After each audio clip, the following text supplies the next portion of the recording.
नारळी पौर्णिमा विशेष आज मी तुमच्या नारळाच्या वड्याची रेसिपी शेअर करणार आहे। एकदम इझी झटपट अशा होणाऱ्या ह्या नारळाच्या वड्या आहेत। तर नारळाची वडी करण्यासाठी एका कढईमध्ये मी अगदी गच्च भरलेल्या अशा 2 वाट्या नारळाचा चव घेतलेला आहे। अगदी दाबून दाबून आपण वाटी इथे भरायची आहे। आता त्याच वाटीने 1.25 ते 1.5 वाटी एवढी मी साखर घेतलेली आहे। त्यामध्ये मी पाव वाटी एवढी दुधाची मलाई आणि 3 ते 4 चमचे एवढं दूध घेतलेलं आहे। थोडंसं केशरच्या काड्या सगळं घालून आपण हे मिक्स करून घेणार आहोत। आता इथे शेवटपर्यंत गॅस आपला बारीकच असला पाहिजे। साखर घातल्यामुळे सुरुवातीला मिश्रण जे आहे ते पातळ झालेलं आहे। आता हे आपलं मिश्रण जे आहे ते व्यवस्थित तयार झालं की नाही हे बघण्यासाठी एका ताटामध्ये मी थोडंसं मिश्रण काढलं आहे। आता ह्याची बघा सहज गोळी बनत नाही आहे, म्हणजे आपल्याला मिश्रण हे अजून परतावं लागणार आहे।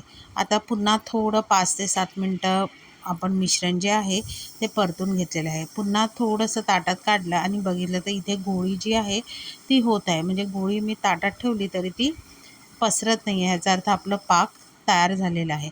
जर का तुम्हाला वडी आणखीन कोरडी आणि जर घट्ट कडक हवी असेल तर थोडा वेळ आणखीन 5 ते 7 मिनटं आपल्याला हे मिश्रण भाजून घ्यायचं आहे। आता इथे मिश्रण जे आहे ते तूप लावलेल्या ताटामध्ये मी व्यवस्थित असं पसरवून घेतलं आहे। साधारण मिश्रण कोमट झालं की ह्याच्या आपण आवडीच्या आकाराच्या वड्या कापून घ्यायच्या आहेत।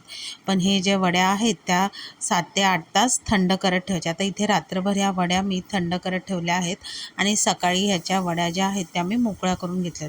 जर तुम्हाला वड्या आणखीन कडक आणि खुटखुटीत हव्या असतील तर तुम्ही हे मिश्रण आणखीन 5 ते 7 मिनटं कढईमध्ये परतून घ्यायचं आहे। तुम्ही नक्की ही रेसिपी नारळी पौर्णिमेला करून बघा। रेसिपी आवडली तर माझ्या रेसिपीला लाईक करा, कमेंट करा, चॅनलला फॉलो करा। थँक्यू।